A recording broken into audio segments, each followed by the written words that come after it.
Nimerudi tena kwa sura nyingine. Naitwa Deborah Mbaga, ni mkurugenzi wa Geti Aroma Spices. Makao yetu makuu yako pale SUA. Naitwa Deborah Mbaga, ni mkurugenzi wa Geti Aroma Spices. Makao makuu yetu yako pale SUA kwenye incubation ya Sugeko. Tunafanya uzalishaji wa viungo vya chakula, pilau masala, chai masala, tangawizi na vinginevyo. Tuko TBS certified. Tumeenea mikoa zaidi ya 7, direct na indirect tuko kwa sasa ni nchi nzima. Tumeajiri watu 4 full 21, tunaenda 17 mpaka 21 kipindi cha production. Karibuni, ni graduate wa Mzumbe Business Administration Entrepreneurship. Kwa niko kwenye career yangu na nyie hapa wote ni wateja wangu. So mimi na Juma hatuna tofauti. Wote hapa hatua na nyie mnakula, wote ni wateja wangu. Kwa hiyo ukiingia kwenye supermarket ulizia bidhaa za Geti ziko wapi, utaonyeshwa. Supermarket zote Morogoro tumeenea. Asante. Asante. Kwa jina naitwa Chanzi Hussein. I'm from Muslim University of Morogoro. Planning and Development Officer, as well as a Business Development Coordinator of the university. I also teach entrepreneurship at the university. Asanteni sana, karibuni sana Muslim University of Morogoro. Yeah, so habari za mchana. Karibuni sana kwenye hii session ya after lunch. Nadhani wote tuko energetic na tuko ready kwa ajili ya hii session. Wakati tunamsubiri the other panelist, nitajitambulisha. Naitwa Hatib Mgunya, mimi ni undergraduate student kutoka SUA, and I'm here as an innovator pia, award winning innovator. Nimewin 2 awards under Young Scientist Tanzania in the year 2017 and 2018. And yet here dida maswali ambayo very pinching kuhusiana na maswala ya collaboration. So nadhani wote tunafahamu kwamba kwenye zile our theme inasema innovation for sustainable development, right? Now when you speak of sustainable development, one of the goals ni partnership for the goals. Si ndio eh? Yeah, so partnership is very important, na nadhani hilo ndo jambo ambalo tutakuwa tunalizungumzia hapa. Tayari nadhani tushasikia our panelists kujitambulisha. Atakapofika the other panelists na yeye pia tutampatia wasaa kujitambulisha, lakini I think wote tuanze ku get started. So kwa kwanza nataka tuweke ground iwe sawa, wote tuelewane. Tukizungumzia innovation ecosystem, tukizungumzia entrepreneurship ecosystem, nini haswa tunamaanisha, na tunaposema kwamba hii ecosystem iwe vibrant, nini hasa tunabidi tuelewe? What is the vibrant innovation ecosystem? I think I should start with Dr. Okay, thank you very much. I will be switching off English and Swahili depending on the rhythm that I will have. When you're talking about the ecosystem, whether you're talking about entrepreneurship or you're talking about innovations, you basically are talking about the partnership, like the parties that are involved in making the innovation or entrepreneurship moving. Kwa hiyo you combine these parties to make like an innovation or an entrepreneurship to move forward. Like maybe if I just come up with the key partners in the, maybe let's say like in innovation or entrepreneurship, you're talking about the government, you're talking about the universities, you're talking about the finances, the funders, you're talking about the media. So once they come up together, that's what we call the ecosystem, and they will be working together towards making the information flows to get the final results, the solution of a certain innovation or entrepreneurship that somebody has. But basically, naweza in a nutshell, nikazungumzia ecosystem katika that perspective. Thank you very much. Asante. So tutakuwa tunatumia my panelists tujaribu pia kidogo tu Swahili. So tumesikia kutoka kwa panelists wa kwanza kwamba nini maana ya the innovation ecosystem, lakini Madam Deborah, can you tell us nini hasa muunganiko kati ya hawa players kama alivyotoka kutuambia Mr. Chande? Ni muunganiko gani? What is their interplay, hawa actors kwenye hii innovation ecosystem? Kwenye muunganiko kati ya tuseme serikali, wajasiriamali, hawa wabunifu na hawa actors wengine ni kwamba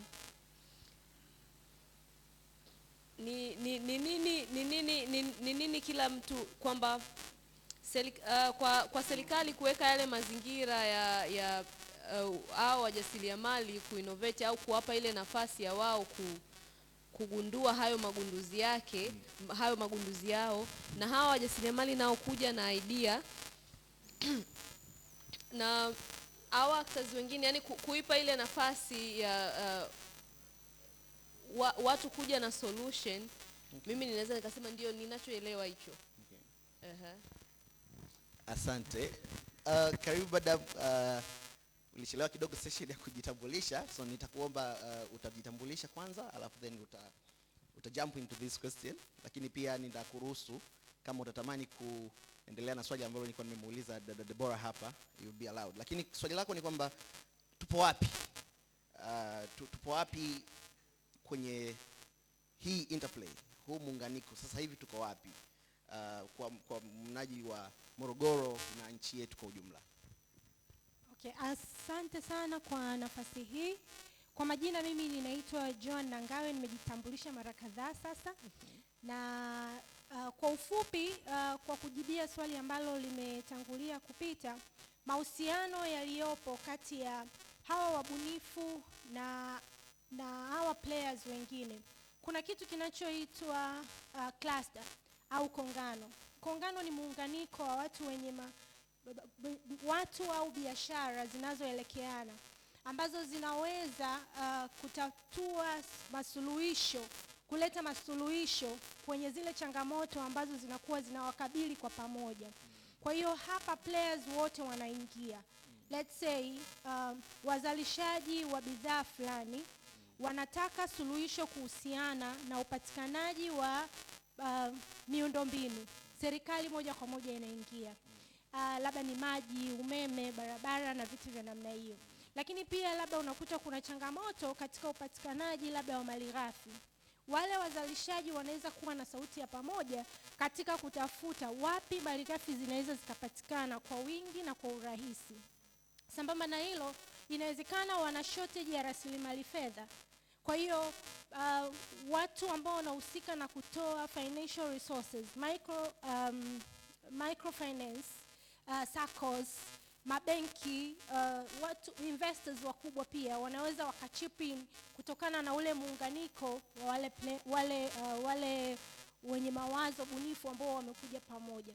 Kwa hiyo ecosystem inayozungumziwa ikitengenezwa katika in form of clusters ambao wanaweza wakazungumza language ambayo inaweza ikasikilizwa au ikasikiwa na watu wengi zaidi, uwezekano wa kubring out matunda makubwa zaidi unakuwepo.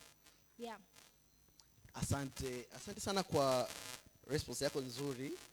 Ni nataka kuuliza swali ambalo ningependa panelist wetu leo wote mliseme kidogo. Na kama ulikuwepo hapa toka asubuhi mpaka hivi sasa, nadhani utakubaliana na mimi kwamba Morogoro ni kama tuko peponi fulani when it comes kwenye masuala ya innovation na entrepreneurship. Morogoro tuna vyuo vikuu vingi, tuna taasisi innovation hubs, tumeziona hapa na zimeongelewa toka asubuhi nyingi.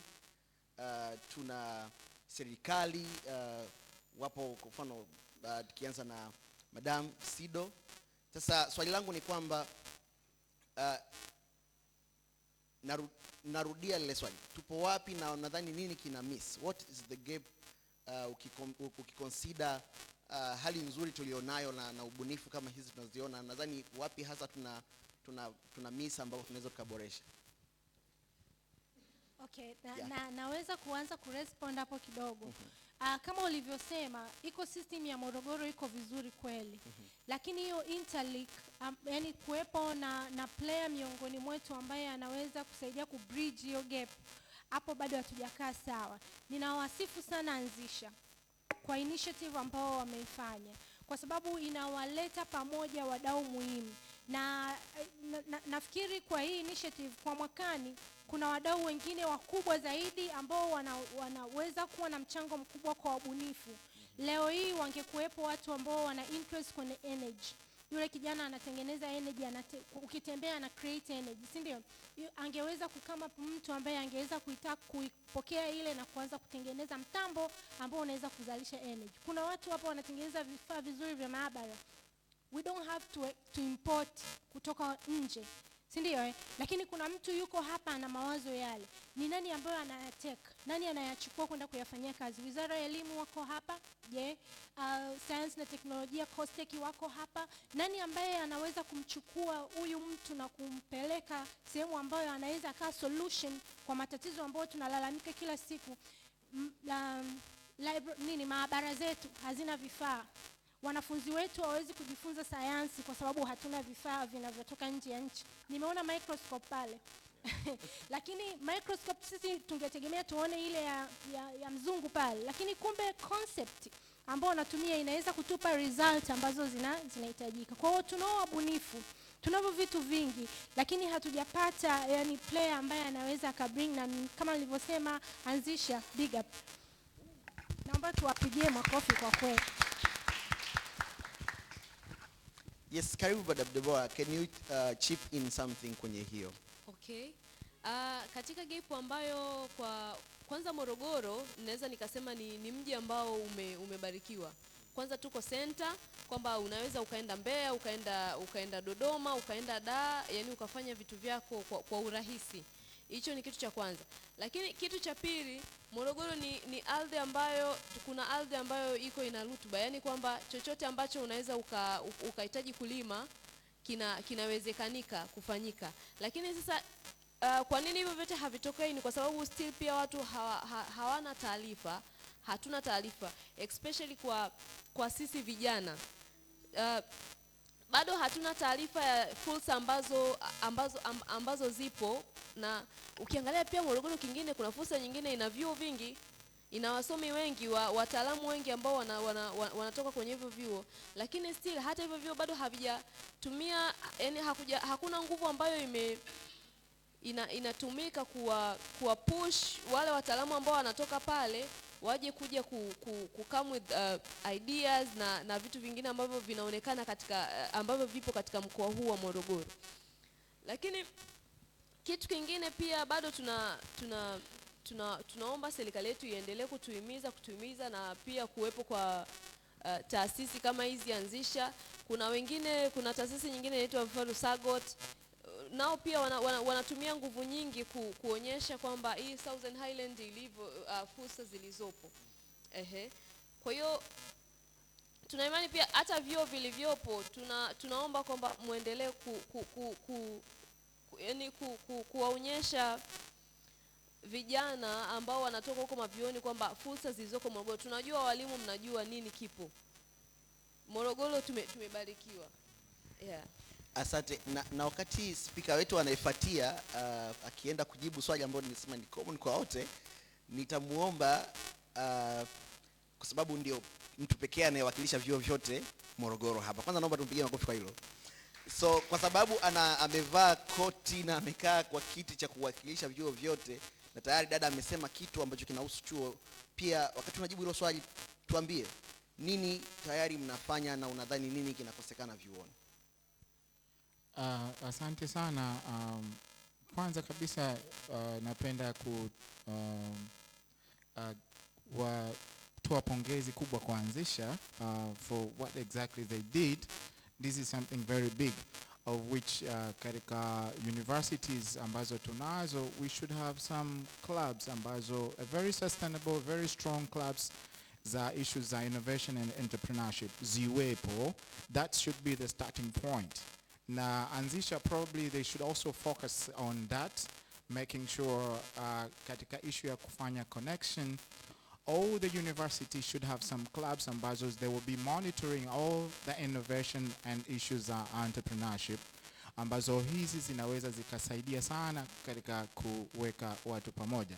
So as one of the speaker, Madam hapa Deborah alichokuwa amezungumzia, the issue is the information. Even myself, it's very recently when I realized au nikajua kwamba there is issues innovations that Tanzania it's existing and all kind of stuff.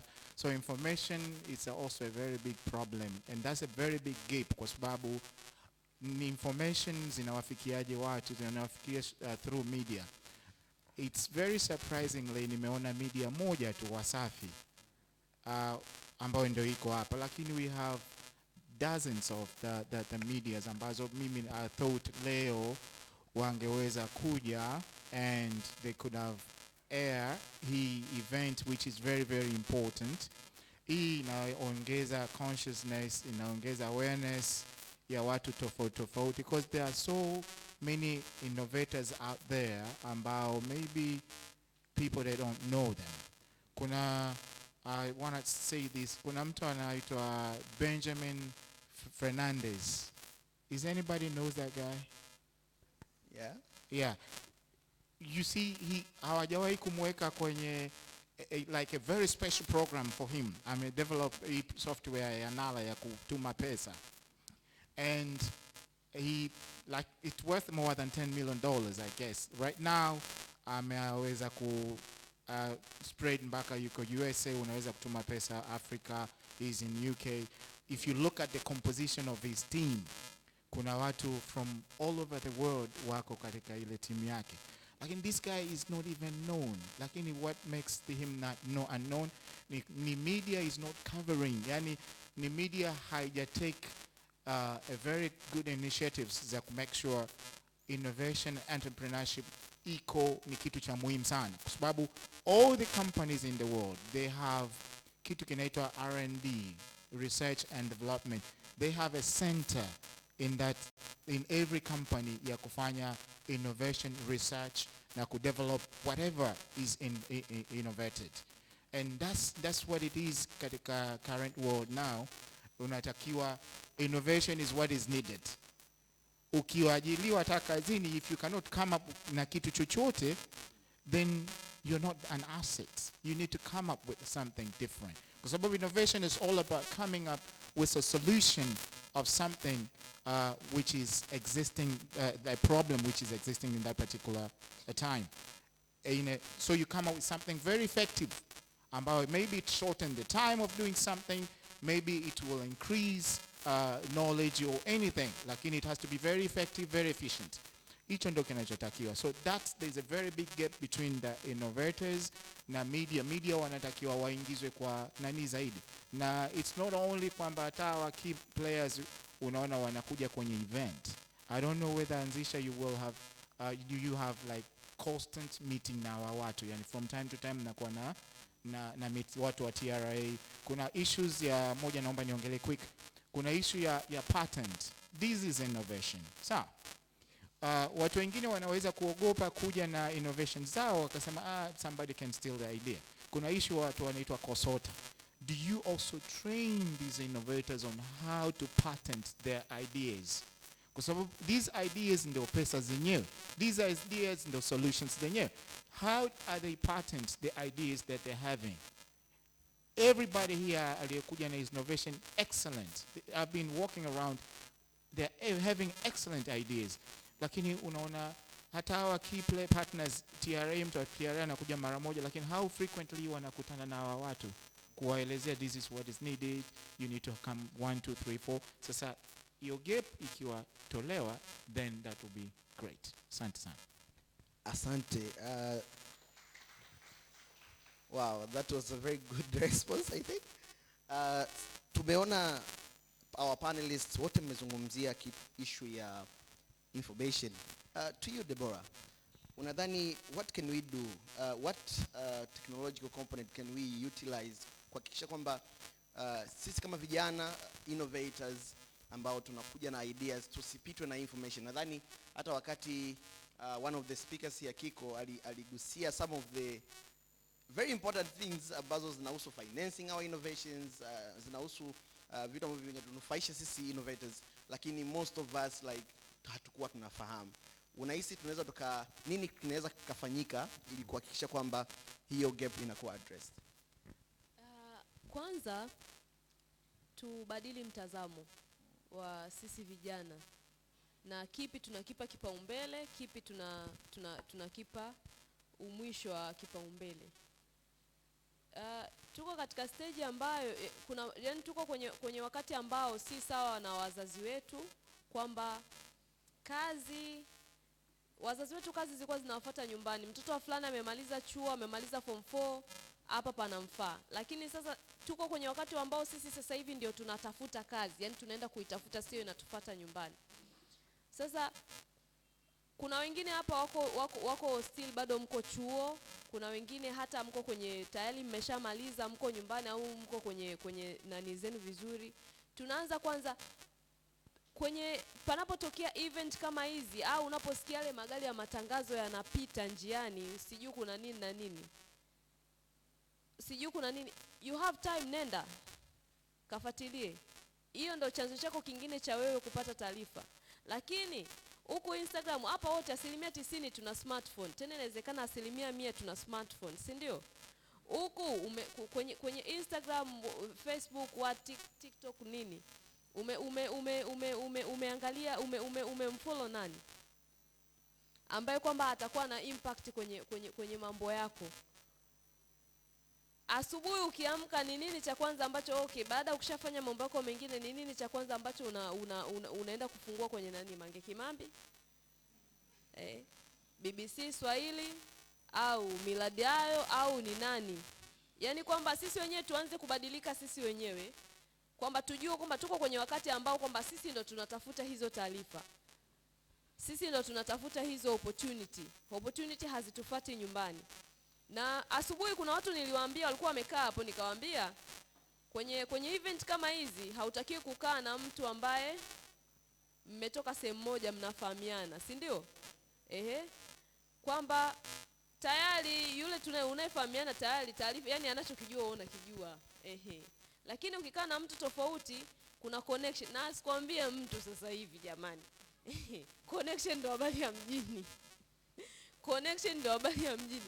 Mimi ni mfanyabiashara, nina 5 good years kwenye biashara ya ile serious.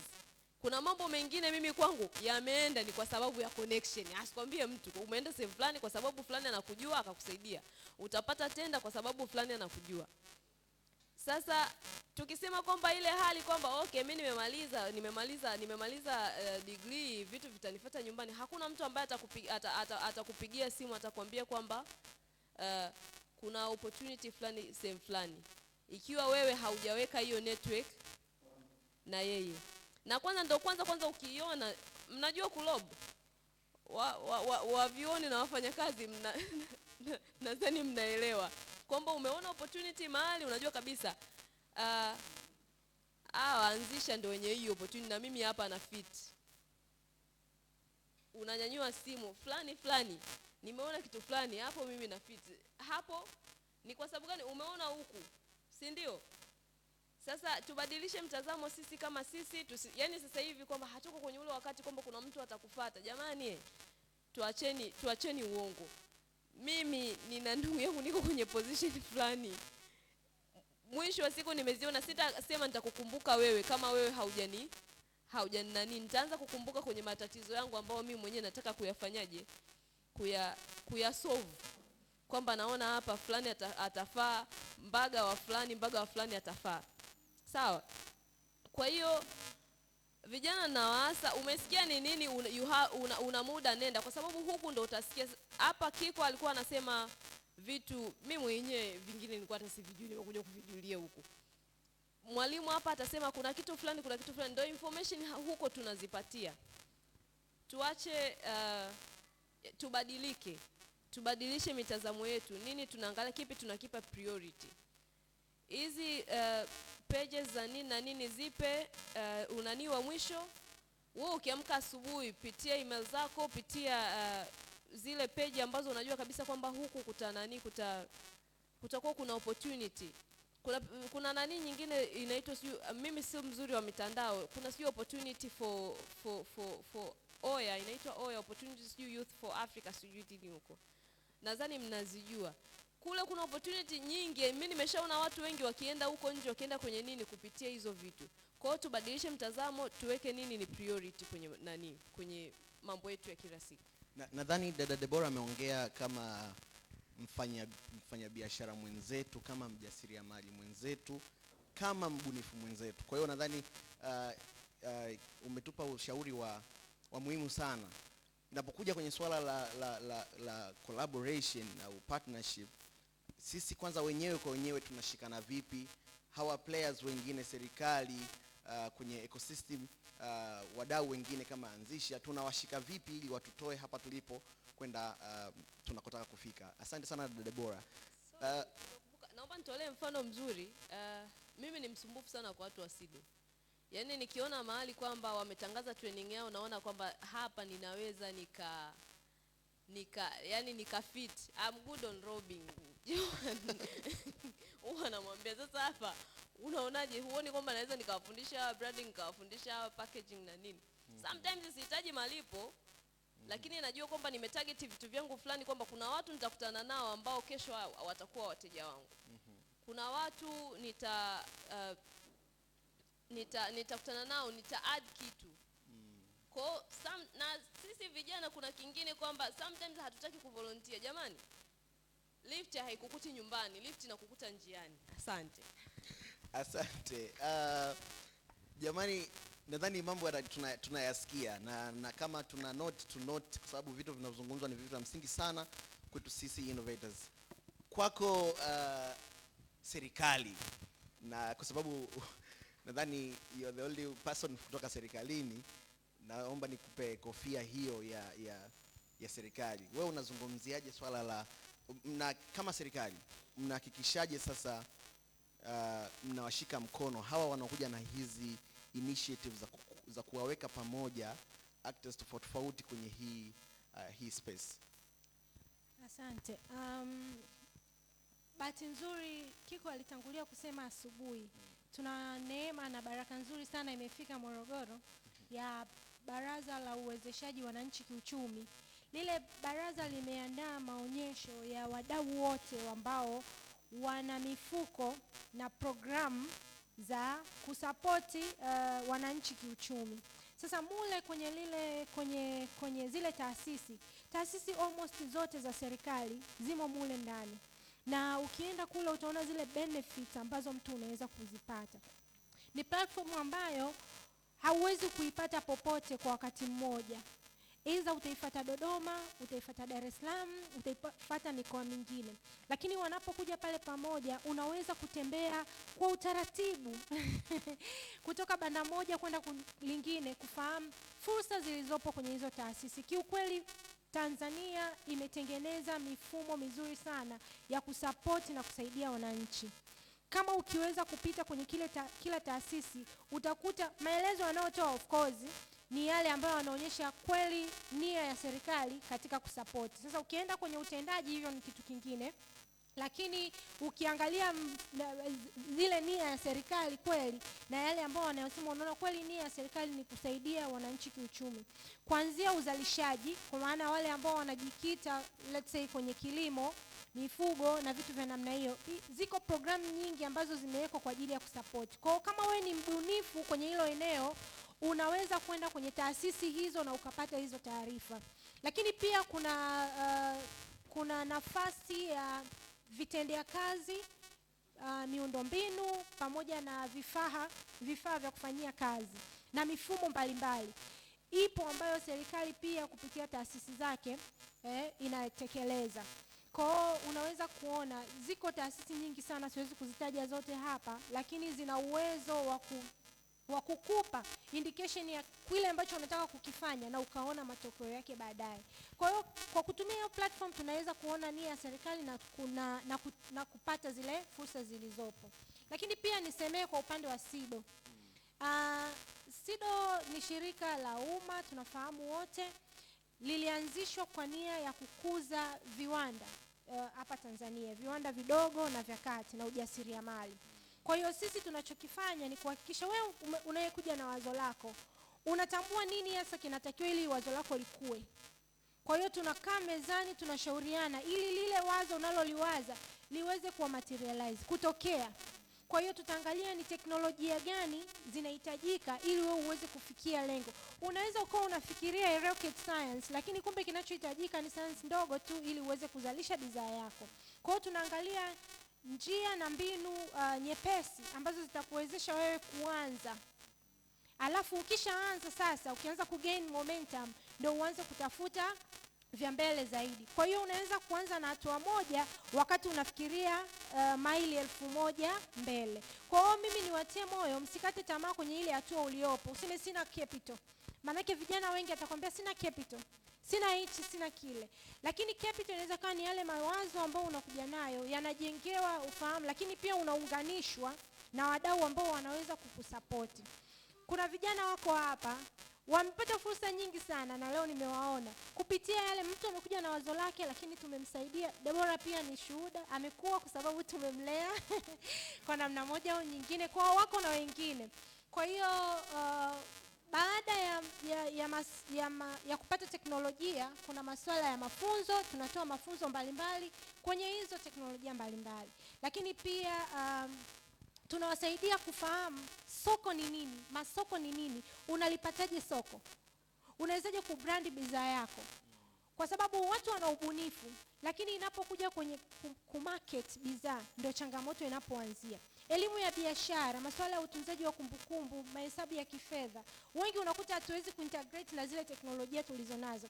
Mwingine hapo yuko hapo, lakini ukimwambia nipe breakdown ya cost uliotumia mpaka ukafikia hapo, anaweza akawa hana. Bahati nzuri majaji hatakuwa na hicho kipengele. Tungetaka breakdown ya cost ambayo umetumia, ingekuwa changamoto. Kwa hiyo kuna vitu vya namna hiyo, lakini pia sisi kama taasisi tunawasaidia ku access finance. Tuna mikopo ambayo sisi tunatoa, lakini pia kuna mikopo ambayo tunawaunganisha na mabenki na wadau wengine ambao wanasaidia katika kufinance. Kwa hiyo kama serikali nilivyosema hapo awali, kwa kweli inatujengea platform nzuri na iko tayari kutusupport kwenye zile bunifu zetu. Kwa hiyo tusiache kubuni kwa sababu serikali inatuona na iko tayari kutusupport. Asante. Kuna tendency ya wabunifu ambao nime-experience, wabunifu akishapata platform fulani wanaenda nje, wanachukuliwa na vyuo vya nje. Nadhani kuna chuo kimoja very common, ukiona kijana amepata ubunifu akiwa bado mdogo o level alu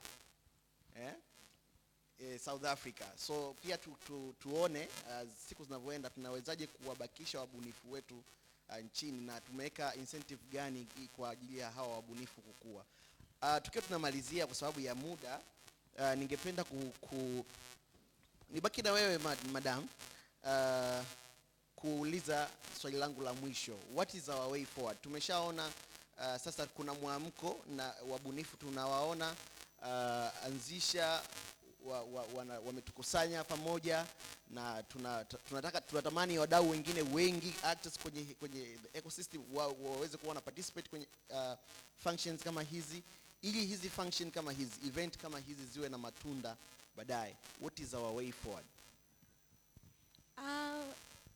Mimi kama Joan ningetamani kweli kama siku ya leo wangekuepo hapa mbele investors wakubwa wamekaa, alafu wale watu ambao wanaleta idea zake inakuwa finance. Nataka tufikie kama kwenye Dragon Den, yani siku moja tumekaa hapa, mtu idea yake ina materialize hapo tunaona.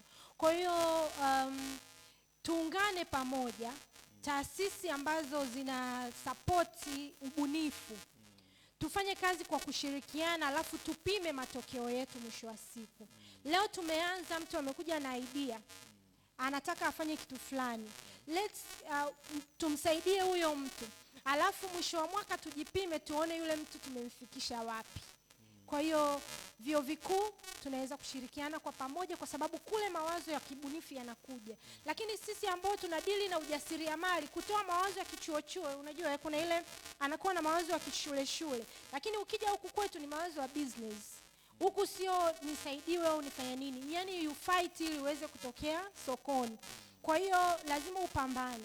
Kwa hiyo tunashirikiana kumwambia okay, ni idea ni la kishule, lakini huku linaweza kuleta impact.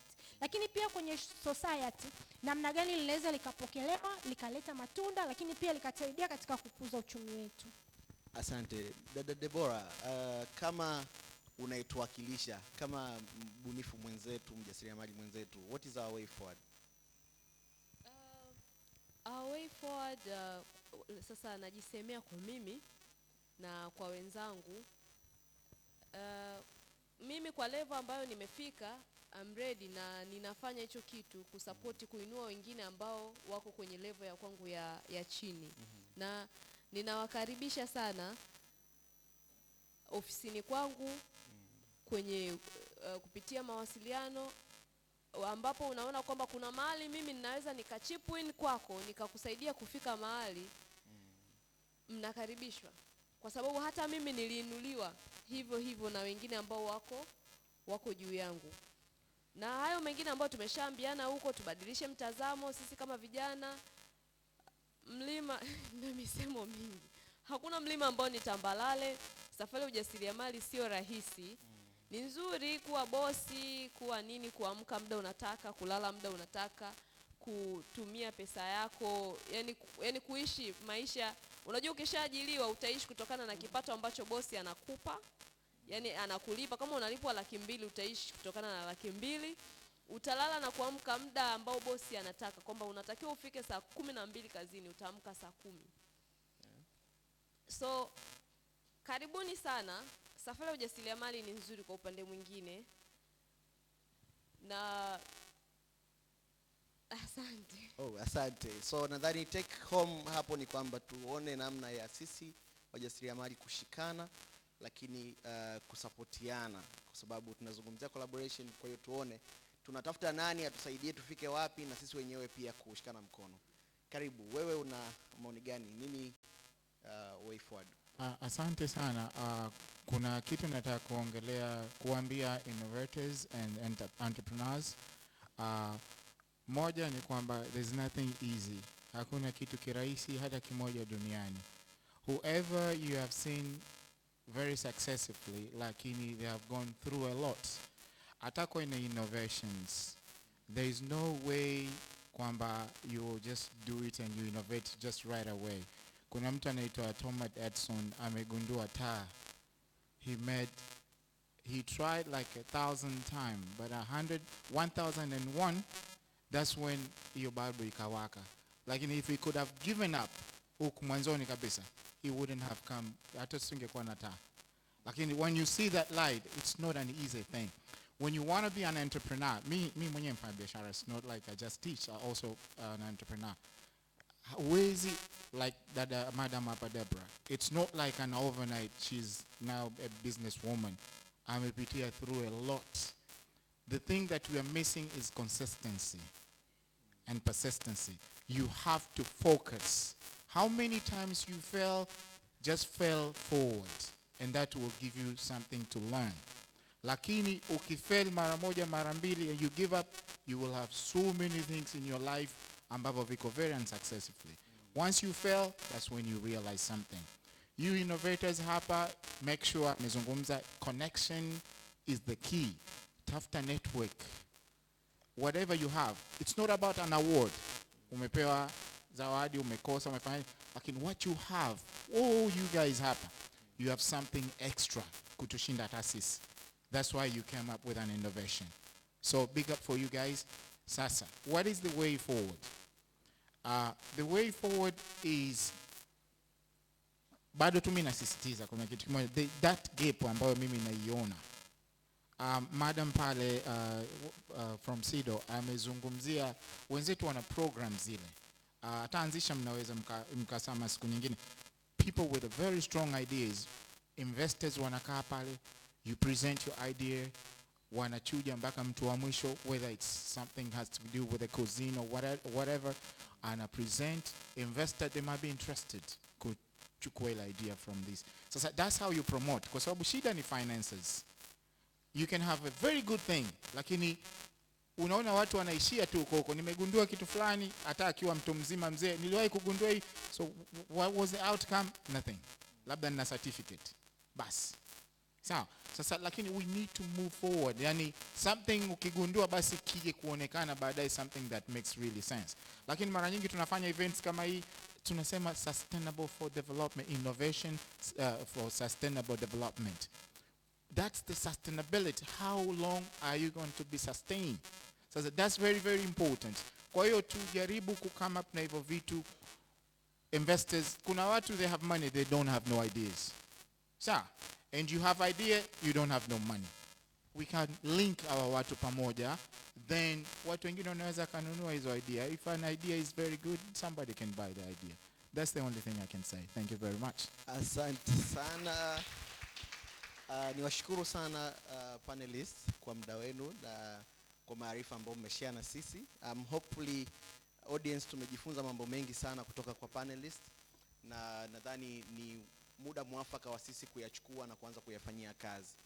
Imesemewa swala la way forward kuwa na investors, kwa hiyo ni jukumu letu sasa sisi kuona tunafanyaje kama anzisha, kuona tunafanyaje next time tunajaribu kuita other partners kama investors ambao wanaweza kaja kusikiza mawazo haya na kuweka pesa ikatuletea matokeo zaidi. Lakini investment pia kwetu sisi wenyewe kama wajasiriamali, kwenye kujiwekeza kwenye elimu, kutafuta information kama Madam Deborah alivyosema, na vyote vilivyosema. I won't echo everything, lakini natumai sote tumejifunza. Ningependa kweli tupate maswali, lakini kwa sababu ya muda nadhani muda nilopewa kwa ajili ya this panel discussion umetuishia, na asanteni sana for your attention. Asanteni sana. Makofi tena kwao jamani. Ningependa mpate picha moja kabla mjashuka. Brian, naomba niwapige panelists wangu picha moja kabla hawajashuka. One of the common thing this panelist was addressing, na watu wakirudia mno na mno. Msogea katikati hivi mpate. Kitu kimoja ambacho wamegusia sana hawa watu, our panelists waliotoka hapa, ni the issue about funding. Talking about like if you have a good idea, but how do I get funding? What are my chances of getting funding? What are the choices, alternatives of, raising funds and all? On that note, niko na dakika 15, napenda kualika National Economic Empowering Council, specifically talking about challenges the startups and the alternative funding. Wao wako na mahela nasikia hawa jamaa. Kwa hiyo, ladies and gentlemen, put your hands together for NEC. Waje hapa tuambie mambo yao. Karibuni sana jamani. So basically, watatuambia wako na option ngapi, wako na hela kidogo hawa jamaa, wako na option ngapi, and what type of startups zina qualify apply, ili to apply. Wenzangu, my fellow enablers, accelerators zangu wengine, Dr. Ndaki yuko pale, Dr. Saki yuko pale. My fellow enablers, hawa jamaa tutawafuata hawa. Ngazi zipo kule, lakini kama una nguvu endelea, lakini ngazi zipo kule. So watatuambia ni nini haswa kipo na jinsi gani tunaweza tuka-apply kwa hizo funds. So kama nilivyokuambia mkubwa, dakika 15 tunaomba tuweke hiyo. Kuanzia hapo Dr. Fue na wenzako Shafi for the second panel, mjiandae. Karibuni sana.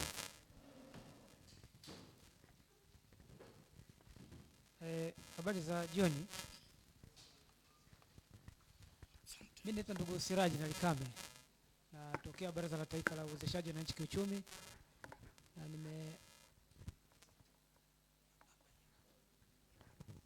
natokea Baraza la Taifa la Uwezeshaji Wananchi Kiuchumi. Nilikuja hapa kwa sababu alipata mwaliko katibu mtendaji wa baraza, kwa hiyo akaniagiza nije hapa kumwakilisha. Mimi ni meneja wa uendeshaji wa biashara na uwezeshaji. Na nimefuatana na wenzangu hapa ndio wapate fursa kujitambulisha. Habari ya jioni vijana. Mimi naitwa Jozaka John Bukuku, ni afisa uwezeshaji kutoka Baraza la Taifa la Uwezeshaji Wananchi Kiuchumi. Habari za jioni. Mimi naitwa Linda Mshana, ni meneja masoko na uhamasishaji Self Microfinance Fund. Habari za mchana. Naitwa Mr. George Buchafu, ni mkurugenzi wa Star Natural Products Company Limited. Sasa mimi nadhani wapisho kwa uchache, najua tumpadi ya 15, nizungumza kwa dakika 5 kwa hapa a quick background ya Baraza la Taifa la Uwezeshaji Wananchi Kiuchumi na experience yetu sisi ya kufanya kazi na wajasiriamali, na kwa uchache sana nigusia kwenye upande wa startups kwa maana programs ambazo tumezifanya na kitu ambacho tunaweza kukipose kwenu kama changamoto kuhakikisha kwamba tunahakikisha startups zote ambazo zinaendelea kuibuka nchini zinapiga hatua na zinaweza zika access fursa mbalimbali zinazojitokeza. Kwa hiyo sisi Baraza la Taifa la Uwezeshaji Wananchi Kiuchumi ni taasisi ambayo ilianzishwa mwaka 2005 chini ya sera ya taifa ya uwezeshaji wa mwaka 2005 na sheria ya uwezeshaji wa mwaka 2005, ambapo jukumu kubwa ambalo tumepewa ni kuratibu shughuli zote za uwezeshaji nchini. Na shughuli za uwezeshaji kwa maana ya kwamba moja, kujaribu kuona ni kwa namna gani Watanzania moja wanaweza kashiriki kikamilifu kwenye miradi mbalimbali ya kimkakati, lakini pia investment mbalimbali ambazo zinakuja nchini. Namba 2, na ushiriki kwa maana ya kwamba uwezo na utayari wa kuweza kusupply huduma na bidhaa kwenye investments hizo na hizo strategic projects ambazo zinatekelezwa. Strategic project nadhani mnazifahamu, kuna mradi wa Mwalimu Nyerere hydropower, kuna mradi wa Standard Gauge, kuna mradi wa Kigongo Busisi, kuna wakati kulikuwa na daraja la Tanzanite Dar es Salaam, na mradi mingi ambayo serikali inatekeleza. Uweko utaratibu ambao Watanzania watawezeshwa kuweza kushiriki kwenye ile miradi. Kushiriki, moja, kuwa na uwezo kusupply huduma na bidhaa kwenye hiyo miradi, lakini namba 2, kupata ajira kwenye hiyo miradi, lakini pia namba 3, kuwa na technological transfer ya ujuzi ambao unaletwa na makampuni ya nje kuja nchini. Eneo la pili ni kuhakikisha kwamba Watanzania wanakuwa na ujuzi na utayari wa kuweza kuhimili ushindani wa kuweza kusambaza hizo huduma na bidhaa kwenye hiyo miradi, na 3, kuaddress financing gap kwa wajasiriamali. Kwa wajasiriamali ni kuanzia kwenye startup business na high technological growth minded entrepreneurs wote waweze kuaccess na kuweza kuwa na uwezo wa kusupply kwenye hiyo makampuni mbalimbali ya uwekezaji. Sasa kwa uchache, kwa sababu tukizungumzia uwezeshaji ni dhana pana, mimi nizungumzie tu kwa uchache kuna experience yetu sisi kama Baraza la Taifa la Uwezeshaji. Kwa miaka karibuni tumekuwa na program kadhaa ambazo tulikuwa tukizitekeleza. Nizungumzie tu project moja ambayo tunayo kwenye mgodi wa dhahabu wa Geita, ambako specifically ilikuwa ni sehemu ya pilot kujaribu kuona ni kwa namna gani tunaweza kuwezesha Watanzania kuweza kushiriki kwenye miradi mbalimbali ya kimkakati ikiwa pamoja na migodi. Na kupitia kwenye ile program tumekuwa tukishiriki sana, moja, kuweza kubaini wajasiriamali wanaozunguka makampuni mbalimbali na maeneo mbalimbali ambapo serikali imeshirikiana na wadau mbalimbali kuwekeza. Kujenga uwezo wa wajasiriamali, kuhakikisha kwamba baada ya kuwa na uwezo tunawaunganisha na fursa ambazo zinatolewa kwenye mgodi. Lakini experience yetu ambayo tumeona siku za karibuni ni kwamba tumekuwa tukifanya kazi kubwa sana kuhamasisha na kujenga uwezo wa wajasiriamali kwa access hizo fursa, lakini kumekuwa na changamoto sana tunapokutana na level fulani ya formalization kwenye biashara kuwa chini, kiasi kwamba kunakuwa na ugumu wao kuhimili ushindani, lakini pia kuweza kuingizwa walau kwenye database za makampuni makubwa ambayo yangehitaji huduma na bidhaa kutoka kwa wajasiriamali. Makampuni yote makubwa tunayoyaona ambayo yamekuja kuwekeza nchini, labda tutolee mfano kiwanda cha cement Dangote kule Mtwara, mradi wa Standard Gauge na makampuni yote makubwa, tendering process yao inaanzia kwenye kuregister mtu ambaye ana potential kusupply kwenye database yao. Na kuingia kwenye database kunahitaji level fulani ya formalization ya biashara. Mtu awe na company profiles, mtu awe na tax clearance certificates, mtu awe na product catalog na financial statement ya muda fulani ambayo ina justify financial muscle ya kuweza kusupply huduma na bidhaa. Lakini majority ya wajasiriamali ambao whether ni startups au wanao grow wanashindwa kumeet hizo preconditions za kuweza kusupply kwenye hiyo kampuni. Kwa hiyo tumekuwa tukifanya kazi kubwa ya kuimba, lakini mwisho wa siku katika watu 1000 ambao tutawatarget tutapata wafanyabiashara 5, 6, 10 ambao walau wamemeet zile merits za kuwa registered kwenye tender database. Kwa wao wanapotangaza tenda wanajikuta mwisho wa siku wana focus kwenye watu ambao mwisho wa siku ni watu wachache ambao tayari wako well established in terms of capital. Kwa wale wachache ambao level yao formalization iko chini wanashindwa ku meet hizo preconditions na wanakosa hizo fursa kama Tanzania. Kwa baadaye wanabaki kulalamika kwamba tunakosa hizo fursa, lakini kimsingi mchawi anakuwa sasa sio wale ambao wanatoa fursa, lakini mchawi anakuwa mjasiriamali mwenyewe. Kwa siku za karibuni tumeanzisha programs ambazo tunajaribu kufanya kazi na wadau mbalimbali mtawasikiliza watu wa self microfinance ambao tumejaribu kuja na product ya kipekee ambayo inaweza kushawishi mabenki, yani wajasiriamali kuweza kuwini confidence ya mabenki ili kuweza kuwapatia mitaji bila kujali kwamba huyo mtu ni startup, as long as level fulani ya formalization amefikia kuweza kuwini confidence ya mabenki.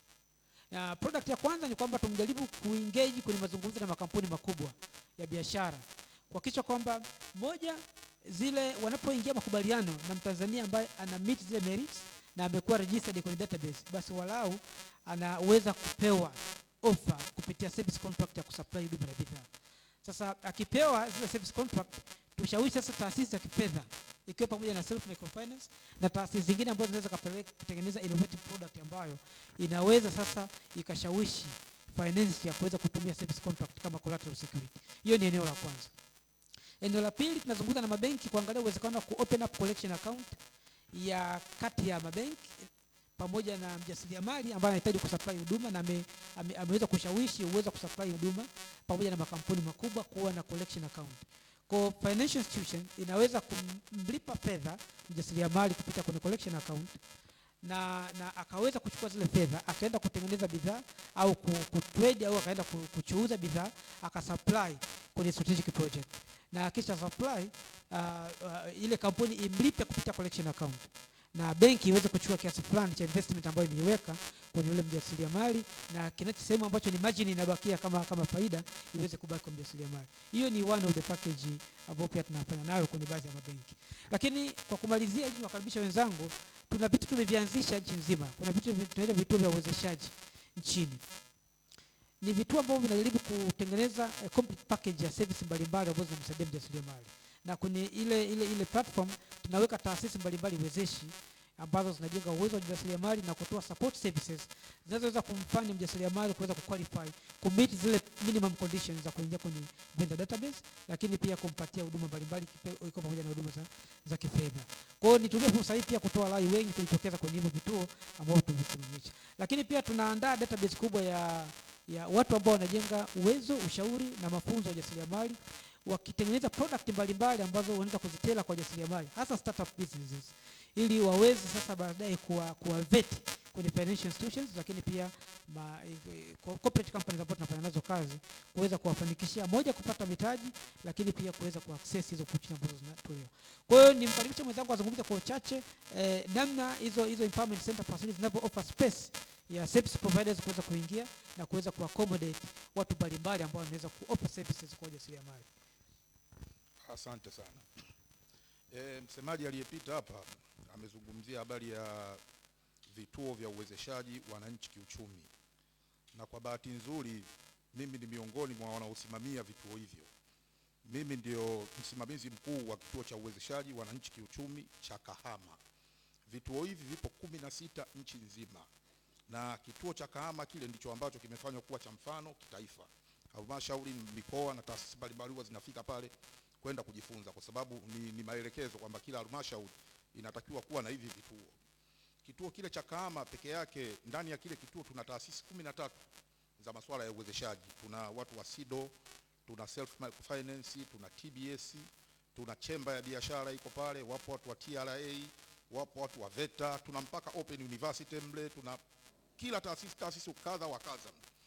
Lengo hasa kwa nini serikali ilianzisha vituo vya jinsi ile ilikuwa ni kusaidia sasa wajasiriamali, kusaidia wafanyabiashara, kusaidia startups, kusaidia wabunifu, kwamba unapoingia ndani ya lile jengo utoke mle ukiwa umekamilisha kila kitu. Kama ilikuwa ni issue ya kurasimisha biashara yako, ukiingia pale ndani utakutana na chemba ya biashara, utakutana na watu wa SIDO, utakutana na watu wa GS1, utakutana na zilikusanywa kwa pamoja na kuwekwa katika eneo moja ili kuweza kutatua. Maana yake hapo kabla ilikuwa sasa Blela unamkuta hapa, unamtaka SIDO, sijui ukamkute wapi, TRA, zilikuwa ziko scattered. Lakini sasa wamezileta hizi, zinakuwa zina operate under one roof. Ni kumuondolea adha huyu mwananchi, kumuondolea adha huyu mbunifu, huyu mjasiriamali, hawa watu waliokuwa kwenye program za startups, ili aweze kuyafanya mambo yake kwa kipindi kifupi na katika ufanisi mkubwa. Sasa vituo hivi vinafanya nini sasa? Ndani ya vile vituo kuna hayo mambo. Eneo la kwanza nimezungumza la urasimishaji wa biashara. Manake unamtoa mtu sasa katika masoko holela unamleta kwenye masoko rasmi. lakini pia kuna habari ya fursa za mikopo mle, na ukiachana na habari ya mikopo kuna dhamana za mikopo. Maanake ni vitu viwili tofauti. Kuna mtu anakopa, kuna mtu anataka kukopa lakini hana dhamana kwa maana ya collateral. Kwa hiyo iko mifuko mle ambayo inashughulika na hilo eneo. Lakini pia zipo taasisi mle, zipo kwa ajili ya innovators. Watu wabunifu na nini, tuna SIDO pale, wanashughulika moja kwa moja na hilo eneo la watu wabunifu, hasa katika maeneo ya nini, ya machinery na nini, kwa maana ya viwanda. Kwa hiyo sasa labda ningewaomba pia timu iliyokuwa hapa kwa maana ya vijana, nadhani tunapaswa sasa kusogelea hizi fursa maeneo ambapo zilipo. Kwa mfano, this time hapa baraza limeleta haya maonyesho hapa. Ukipita ndani ya yale maonyesho, wasemaji waliopita wamezungumzia hiki kidogo. Ukipita ndani ya hivi viwanja vya Jamhuri hapa, kuna mifuko karibu yote ya uwezeshaji. Hebu jaribu kwenda sasa mle, pita mfuko baada ya mfuko. Mfuko baada ya mfuko. Naamini kuna kitu tu utakutana nacho ambacho kitakwenda kukusaidia wewe katika huo ubunifu wako, katika biashara yako, katika chochote ambacho wewe unataka kukifanya. Labda niwapatie tu mfano mmoja. Ukimtazama yule kwa umri wake, simama tu wakuone. Kimtazama yule kwa umri wake, alishavuka ujana, alishavuka nini, mtu mzima hapa kuliko namba kubwa tu ya watu waliokuwa ndani. Kaa chini. Kaa chini. Ni mtu mzima, ataeleza, tutampatia fursa na mwenyewe atazungumza. Huyu alifika baraza la uwezeshaji. Kwa sababu baraza ndio ambao tunasimamia utekelezaji wa sera ya uwezeshaji wananchi kiuchumi. Ameizungumza hapa mkuu wangu. Sasa alifika pale ana mawazo kwamba sasa mimi nataka niwe natengeneza mashine za kuchakata mazao ya alizeti, niwe natengeneza mashine za kuprocess sabuni, niwe natengeneza mashine za kuchakata michikichi. Unaitoa kutoka kwenye mchikichi unaipeleka inakuwa ni mafuta. Alikuja na kile kitu. Maana yake najaribu tu kwa encourage, kwa push ni kwa namna gani na nyinyi mnatakiwa mzisogelee hizi fursa. Tusikae tu kama hapa mdaro umeisha tukaachana, tumepeana namba za simu bila kuziendea huko zilipo. Alipofika pale tulimsikiliza, na kutoka pale alikuja akapresent swala lake. Kweli unaangalia tafiti alizokuwa amezifanya kwamba kuna watu huko vijijini wana process mafuta ya alizeti, wana process mafuta ya michikichi, lakini ni kienyeji sana. Yaani inamlazimu mtu wakati mwingine kuchukua masaa 8 mpaka 10 kupata gallon ya lita 5. Lakini amekuja na simple way kwamba within 4 hours yanapatikana mapipa kama 5-10 hivi. Hizo mashine alizokuwa anazibuni. Sasa unaona kabisa hapa kuna tija, kuna ubunifu, lakini pia hichi kitu kinakwenda kutatua changamoto za wakulima huko. Tulikwenda tukazungumza naye, amefanya presentation yake nzuri, tukamlinki na mifuko. Mlinki na mifuko, akapata uwezeshaji, sasa hivi ni giant, ameshakuwa giant. Anaenda huku, anaenda kule, unamwona sasa hivi yuko na self. Before alikuwa na SIDO, alishakuwa na nini? Yaani anatembea tu sasa hivi kwenye mifuko, anakwenda. Yaani mifuko tayari yeye imemmeza na mwenyewe anaishi humo yeye. Lakini lilianza tu kama wazo hivi. Kilikuwa tu ni kiwazo tu, akaja nacho akakisogelea. Kwa ni wa encourage na nini? Mpite kwenye hivi vituo vya uwezeshaji, mtakutana na hizo fursa. Lakini pia mpite kwenye mabanda na maonyesho yanaendelea. Kesho ndio kilele. Jaribu tu kutoka hapa, pita basi hata kesho asubuhi, pita banda baada ya banda. Kuna kitu naamini utakutana nacho. Nisio mzungumzaji sana, naomba nimkaribishe mwenzangu wa Self Microfinance naye aweze kuzungumza chochote. Asante, nashukuru sana. Naona umeshapata karibia kila kitu. Mimi nitaongea tu kwa kifupi mno. Kama wenzangu walivyosema, kuna fursa nyingi kwenye serikali yetu hii. Inawawazia mema. Na moja hapo ni kama mfuko wa self. Mfuko wa self uko chini ya Wizara ya Fedha na Mipango. Na shughuli kubwa ambayo tunafanya sisi ni kumpa kila Mtanzania fursa ya kufanya kazi pamoja na innovation. Na core value yetu moja hapo ni kuwa innovative. Kwa hiyo tunafurahi sana tunapoona kundi la vijana kama hili linatamani kufika hatua fulani. Na kama walivyosema wawezeshaji kabla yangu, tatizo kubwa linakuaga moja wapo ni mtaji. Iwapo naanza na wazo lakini mtaji inakuwa ni tatizo. Sasa kwa Self Microfinance Fund tuna products nyingi sana ambazo kwa muda huu niliopewa hapa siwezi kuelezea zote. Lakini tuna watu ambao tuna partner nao pia ndani ya Self. Ukija biashara yako haijawa rasmi, uja fit kwenye vile vigezo, tunakuunganisha nao, wataku walk through mpaka utakapoweza kukamilika, kukaa vizuri kwa ajili ya kupata mkopo wewe kama wewe, lakini tuna mikopo vile vile kwa ajili ya vikundi. Unakuta na venyewe haviko rasmi, lakini wamejiweka pamoja, wakajiorganize chini ya ushirika fulani.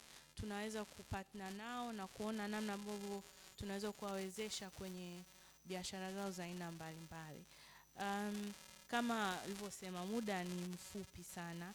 Nikisema nichambue yote hapa tutaweza kumaliza, lakini naomba tu niwaachie mawasiliano yangu, na namba ni 0783 90 50 92, 0783 90 50 92, na kutakuwa kuna brochure zetu tutaziacha pale nje, mtaweza kuzipitia, mtaweza kuwasiliana na sisi, na msikate tamaa.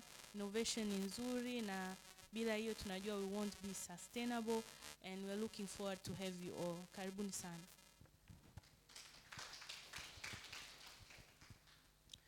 Innovation high. Innovation high. Mimi ni innovator. Wewe je? Kama ni innovator simama juu kama mimi.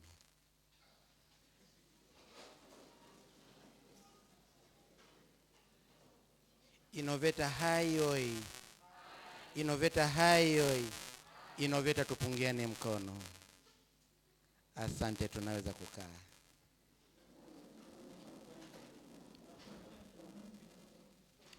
Mimi ni innovator.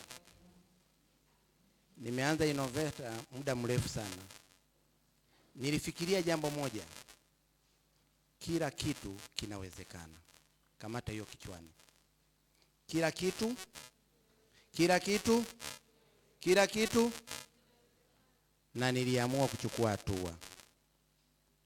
Sasa basi, toka nimeingia wazungumzaji wote wamezungumza habari nyingi nzuri, na baraza la uwezeshaji kabla ya kuniona na kabla ya kwenda kwao niligonga mlango SIDO. SIDO amesimama yule pale. Yule mkamateni shati vizuri sana yule. Niwaeleze kitu, kuna mahali pa kuanzia. Msije mkasema kwamba serikali haijatengeneza mazingira mazuri. Baraza lina mazingira mazuri ya kutosha. Hebu tulipige baraza makofi kidogo.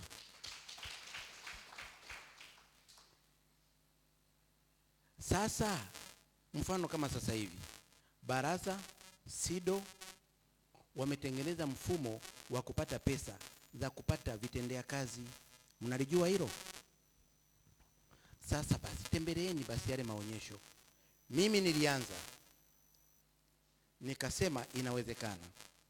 Kama mlivyoanza programu yenu nasema anzisha, si ndio? Na sisi tulianza. Mimi nilianza nikiwa peke yangu. Nikasema hivi, hakuna aliye maskini. Tunakubaliana wote? Hiyo akili iweka. Kisha baada ya hapo mifuko ipo, serikali imetengeneza mazingira rafiki na mazuri sana. Mimi ni innovator awadi 2011 kutoka Tume ya Sayansi na Teknolojia. Awadi 2016 kutoka taasisi moja inaitwa Rand Olex Marekani. Awadi 2019 kutoka Tume ya Sayansi na Teknolojia COSTECH. Kwa hiyo wewe unachotakiwa kufanya, cha kwanza hakuna ukata tamaa. Cha pili, amini unaweza. Cha tatu, mtafute tembo, panda juu ya mgongo wa tembo utembee. Sasa tembo ipo, serikali ipo, baraza lipo. Safe Microfinance wanakupa pesa bila hongo. Yaani unakaa nao, unaongea nao kama rafiki. Pesa iko nje mpaka bilioni 1 unapata. Tuko pamoja? Sasa unajiangalia, mimi mtaji wangu wa kwanza uko hapa kwenye akili. Ndicho cha kwanza. Akili yako na nguvu yako ndio mtaji wa kwanza. Mmenipata vizuri? Kutoka hapo, maanake kama akili ipo, ina maana utahudhuria mafunzo yote yanayotolewa na SIDO. Utakutana mule na wajasiriamali innovator wamekaa tu. Wanakuuliza unafanya nini? Mimi nikikuuliza swali moja dogo rahisi sana,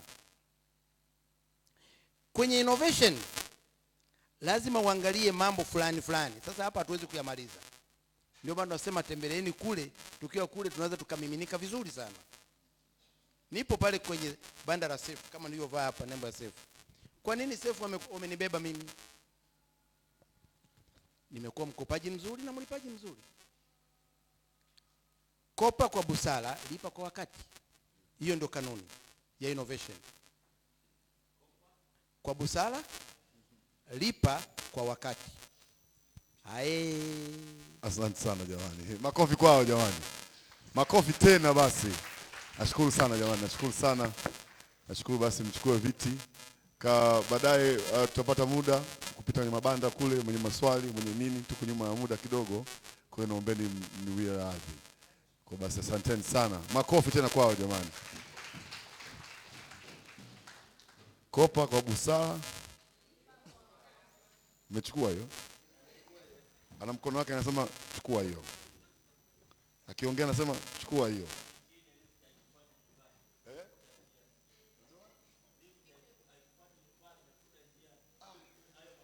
Mistaki huko, mistaki kwenda. Haya, kwa sababu tuko nyuma ya muda, basi naomba nichukue nafasi hii kwanza kuwashukuru NEC na pia kuwaleta on stage wafuatao.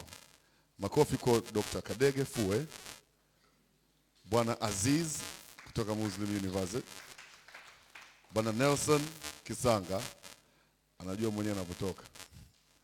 Makofi kwa hawa jamaa jamani.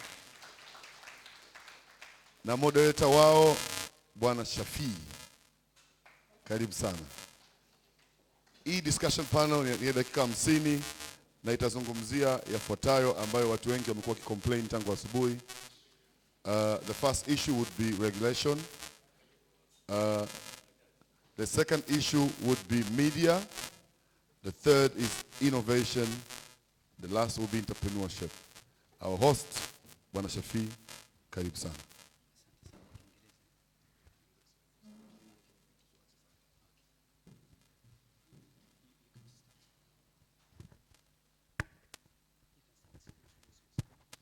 Habari, naitwa Nelson Kisanga. My name is Nelson Kisanga. I work for Royal Danish Norwegian Consulate. It's in Arusha, but also I'm the co-founder of Shambalangu Agro Solution. So that's what I'm doing. I do business, but also I'm an employee. I work for the Royal Danish Norwegian Consulate. The office is located in Arusha, and yeah, we do business at the Chamber of Consulate, but also I do agribusiness. So I found a company with some fellows. Some of them are here, some of them are not here. So it is my pleasure, ni furaha kuwa pamoja nanyi, kushare experience, kuzungumza mawili matatu, na najua theme itaongoza what we have to stick in the basis for discussion. Asanteni sana, karibuni.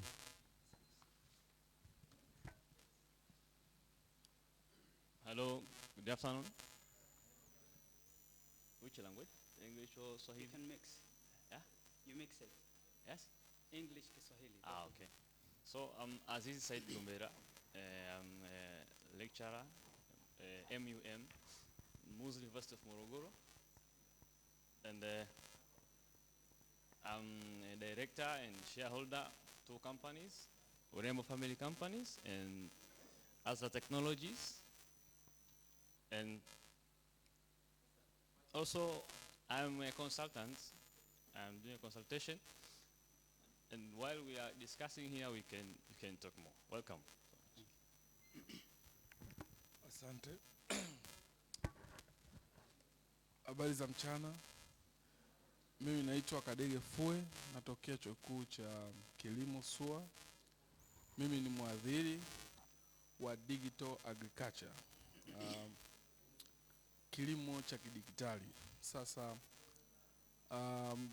kwa kazi yangu nafundisha mambo hayo, lakini pia nafanya utafiti na pia nafanya consultants, ushauri. Kwenye utafiti tuna miradi mbalimbali ambayo tunaendesha. Mradi mmoja wapo ni kuwafundisha vijana kufanya machine vision au kutumia artificial intelligence katika kugundua matatizo tofauti tofauti kwenye kilimo. Kwa tuna mradi wa namna hiyo, ila pia kutumia images kutoka kwenye satellite.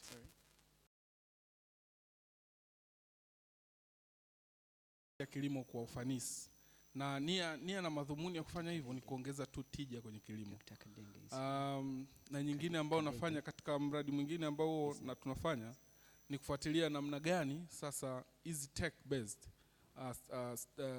based these innovations zinaweza kuscale out sasa to become startups na kwenda mbele kwa companies na vitu kama hivyo. Kwa hiyo karibuni sana SUA, asanteni sana. Thank you so much. Thank you very much. Kwa jina ninaitwa Shafi Abdurrahman na ni mhadhiri pia katika chuo kikuu cha Waislamu Morogoro. Without wasting your time, nimekuwa very much interested na alichokizungumza Dr. Kadege kuhusiana na digital agriculture, na ningemuomba kwa dakika moja angalau atufafanulie digital agriculture inahusiana na vitu gani, if you don't mind. Asante sana. Siku zote huwa nikisema mimi nimesomea nini, hilo ndo swali linafuata. Digital agriculture tunaangalia uzalishaji toka kabla hujapanda mpaka siku yule mteja wako anakula kile chakula. Na tunaangalia hiyo tunaita value chain. Huo mnyororo ule wa thamani wa hicho kitu jinsi kinavyotokea. Kwa hiyo kama unavyojua Tanzania sasa hivi tunaelekea katika ukifuata ule mpango wa taifa final year development plan ya 3 ambayo ilisomwa na Mheshimiwa Mwigulu bungeni.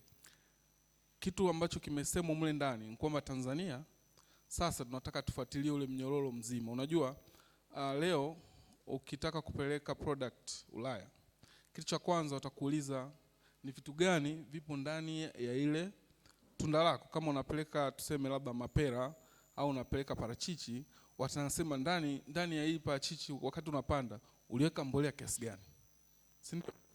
Unatakiwa useme uliweka, kama ulipulizia sumu ya kuua wadudu uliweka kiasi gani. Sasa na unataka pia taarifa muhimu, kwa mfano ilivyokuwa inakuwa na namna gani ilivyokuwa. Hizo taarifa sasa hivi inakuwa ngumu sana kuzipata. Na njia pekee kwa mkulima wa Tanzania ambao tunaweza tukamwokoa na kumuongezea tija ni kufanya innovations za nguvu kabisa, kuhakikisha kwamba tunapata taarifa kamili ya mmea kabla hujapanda, siku unapanda, mpaka siku unavuna, na mpaka siku yule mteja wa mwisho au yule mlaji anakipata kile chakula. Asante sana. Asante sana. I will be mixing with English because I don't happen to speak Kiswahili that much. I would like to chip into the topic of our discussion today, and I'll be beginning with Brother Nelson. I hope you are feeling okay. The question itself is about technopreneurship. Most of us have been hearing this term, technopreneurship. What do you think about it? Thank you. Technopreneurship is more of the connection. It's the linkage between agriculture and technology. Speaking of the Sustainable Development Goals, the Sustainable Development Goals, you cannot, it's more or less of Agenda 2030. If you could look at the Agenda 2030, World Agenda 2030, the ideal behind of the formulation of these goals is to have sustainability for the entire world. So take entrepreneurship with agriculture. These are two terms, but with the demand of the world and with what is happening with the 4th Industrial Revolution, we are speaking on the 4th Industrial Revolution, where artificial intelligence is leading. Everything is every operation is every automation, everything is run is under automation. Therefore, entrepreneurship or it's more of the linkage between technology and entrepreneurship, technopreneurship. So it's the ideal that advocates more of the usage, the applicability of technology and agriculture. Thank you. Kwa maana hiyo nazungumzia technology kwa fusion ya entrepreneurship. Yes. Maanake tunafanya ujasiriamali by using technology. Is that it? Yeah, sure. I suppose everyone has understood that. Without wasting any other minutes, I would like to bring in Brother Aziz. What do you understand as a technician in various technology companies, as you mentioned, with the term technopreneur? Like some of us here would love to be that. Na wengine tunafanya ujasiriamali katika teknolojia, lakini hatujui sisi ni wajasiriamali wa jina gani, yani sisi tunaitwa kina nani? What do you think about that technopreneur? Ni mtu gani? Of course, as brother here said, it's about the combination of technology and entrepreneurship. So as we know, entrepreneurship is just a process. Entrepreneur is a person. So a person who is practicing, just a technopreneur. Okay. It's merely to say that. It's obvious. So, as in Tanzanian context, what do you think is the trend of technopreneurship in Tanzania exactly for the current situation? It's obvious. You know, we have some forms of entrepreneurs, and we have with that high-tech entrepreneur. We have a high-tech entrepreneur. It's a person who normally tend to engage in entrepreneurship by using technology, using the advancement of technology. But most of us here, or most of the people, are practicing entrepreneurship using technology. So we are benefiting from technology, and we are the users of technology, and we benefit from the technology, the advancement of technology. Dr. Kadege, this is your question. How can we apply technology with the idea of technopreneurship in agriculture per se? Asante sana. Unajua kwenye kilimo kuna jambo moja la msingi sana kuangalia. Wakulima wetu 60% tunaita smallholder farmers, ni wale wakulima wa chini kabisa. Afu 10% nyingine na ubaki karibia 35% au ni mid scale, ambao kidogo wana uwezo, unakutana anaweka nyingi zaidi, si ndio? Na wengine wale ni 5%. Sasa teknolojia ambayo mkulima yule mdogo anaweza kuitumia na ikaleta manufaa ni teknolojia ambayo lazima iendane na faida yake. Na kama unavyojua teknolojia yoyote sasa hivi tunazotumia ni teknolojia za gharama sana. Kwa hiyo tunasema you cannot achieve the profit that you're looking for. Si ndio? Kwamba unataka uangalie ile faida. Mkulima yule anataka, kwa mfano unatengeneza teknolojia fulani ambao unategemea yule atumie kuongeza uzalishaji, lakini ule uzalishaji wake hata akiongeza ile faida iendani na gharama ya ile teknolojia. Ndio maana kwa sasa hivi tunaangalia teknolojia kwa namna tofauti, kwa maana ya kwamba tunaweza kutumia satellite. Kwa mfano sasa hivi tuna data tunazipata za bure kutoka za satellite kabisa. Kuna baadhi ya satellite ambazo tunapata kutoka European Union. Hizi ni information tunapata free kabisa. Tunapata information kutoka United States ambazo wana satellites wana control ambazo ni free na zinatoa information very accurate. Lakini pia tuna satellites za kulipia. We can use that actually with combination of artificial intelligence, make sure like we get the inference that we're looking for. Si ndio? Kwamba tunaangalia sasa ile teknolojia tunaitumia kwa namna kwamba unaweza kumpa taarifa, kwa mfano kwa message. Akijiandikisha anaweza kupata message kwamba wakati huu ndio wakati wa kupanda. Kwa sababu kwenye kilimo ukichelewa hata wiki moja tu unaweza kupata hasara kubwa sana, kwa sababu utachelewa baadhi ya magonjwa ambayo yatakukuta kwa sababu tu ulichelewa.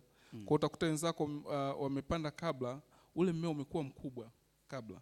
Kwa hiyo entrepreneurs wanaweza kaangalia katika minajili hiyo, kwamba mimi natoa ushauri waangalie katika minajili hiyo wa innovate technology ambazo mkulima yule hatahitaji kununua kitu, ila atapata taarifa kwa gharama ndogo sana. Haya, shukrani sana. Asante sana. Labda ili swali ni waulize audience. Kama kuna mtu ambaye ana simu lakini hajatumia pesa yake kununua hiyo simu, naomba ninyoshe mkono.